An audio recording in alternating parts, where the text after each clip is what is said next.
Viktor, vispirms tavs komentārs par šodienas maču. Rezultāts 0-4. Protams, gribējām labāku rezultātu. Protams, tie pirmie vārti drusku nepareizi rīkojamies šāda situācija. Ne tā mēs gribējām uzsākt un arī šādas situācijas rīkoties aizsardzība. Bet kopumā var redzēt, ka komanda ir cita līmeņa komanda, cita ātrumi, cita lēmumu pieņemšana. Ir, kur tiekties. Nevaru teikt, ka kaut kāds no spēlētājiem šodien nospēlēja vāji, un tāpēc mēs šodien zaudējām. Visi cīnījās, visi gribēja, bet vienmēr tā liekas, ka par vienu spēlētāju mums mazāk jebkura situācija. Skaidrs, ka gribētos cienīgāku rezultātu, bet ko darīt? Tā arī var būt. Nav ko vairāk piebilst.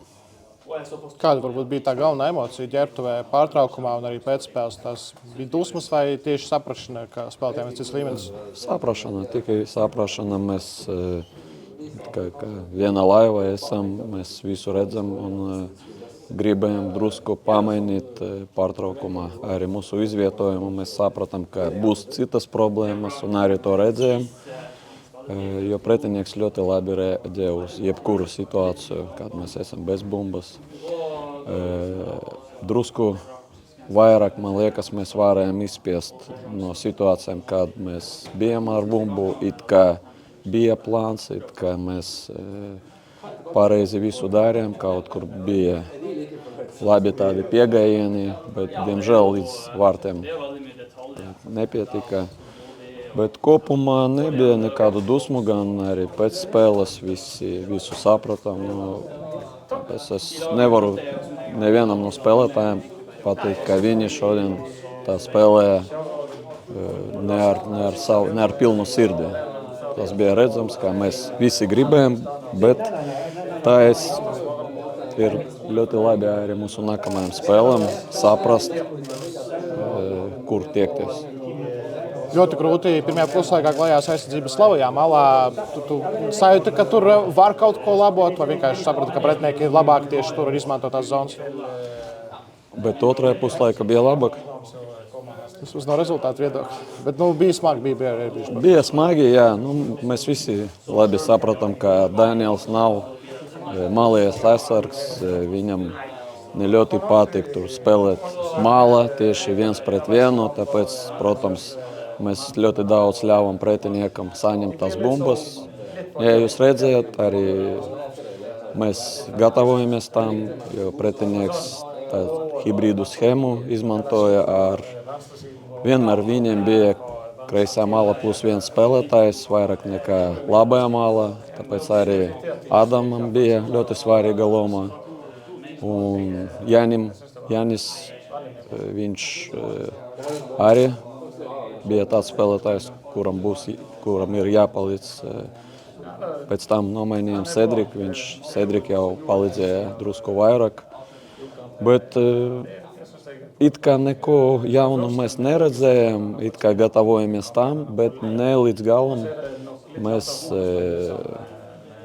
varējām kaut ko izdarīt, izspiest.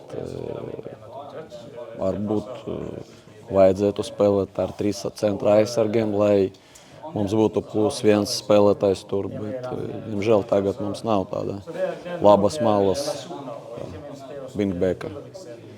Tāpēc zinām, ka būs grūti, cerējam, ka tiksim galā, bet dažas situācijas netikām. Otrajā puslaika jau pamainījām uz 4-5-1 schēmu, un Herdi jau reaģēja uz tam situācijām, kad viņi izmantoja tos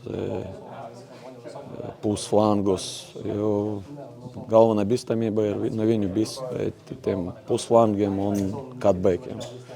To mēs redzējām, gatavojamies tam, bet neizdevās tā norēģēt pareizi.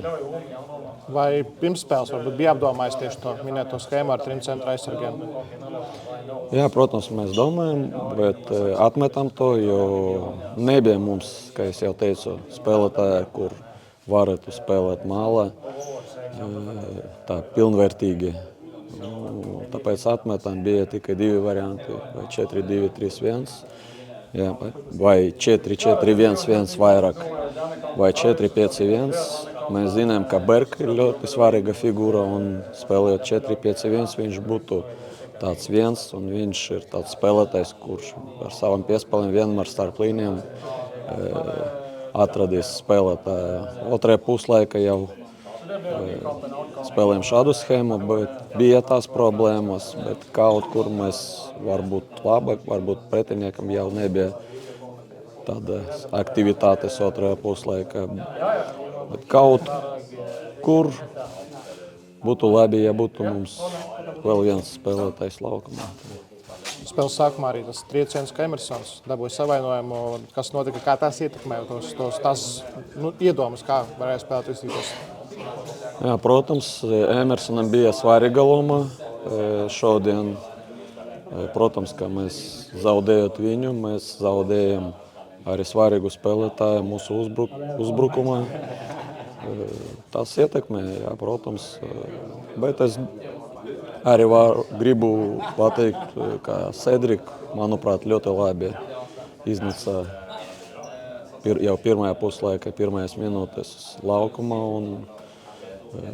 Bija mums plāns, ka viņš izies, bet drusku vēlāk, otrajā puslaika, viņš jau uzreiz bija gatavs un, manuprāt, arī nospēlēja diezgan labi.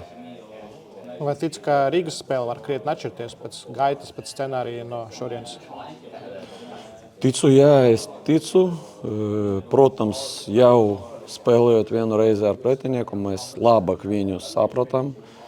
Un kaut kur izanalizēsim un rīkosimies pareizi un jau parādīsim video nevis no kaut kādām spēlēm, bet no mūsu spēles jau skaidri ir ātrumi, daudz kas ir skaidrs, spēlētāji sapratīs to labāk, mēs treneri arī labāk. Es domāju, ka naivi būtu cerēt uz to, ka mēs tiksim nākamā kārtā. Jā, pie rezultātā 0-4, bet nospēlēt cienīgi. Vajag, protams, un cīnīsimies konkrētajā spēlē, tur jau redzēsim, kas būs. Var teikt, ka tev kā trenerim Budē komanda, pretinieku komanda ir tā, no kuras var pamācīties? Jā, protams, mēs spēlējam gan pret Fiorentīnu, gan pret Gent, daudzām komandām. Man no visām tām komandām šodien tas pretinieks bija visstiprākais pēc spēles zīmējuma, pēc tiem ātrumiem, pēc tā, kā mēs varam reaģēt uz šādām situācijām. Es redzēju, ka tā ir komanda stipra, bet nedomāju, ka tik stipra.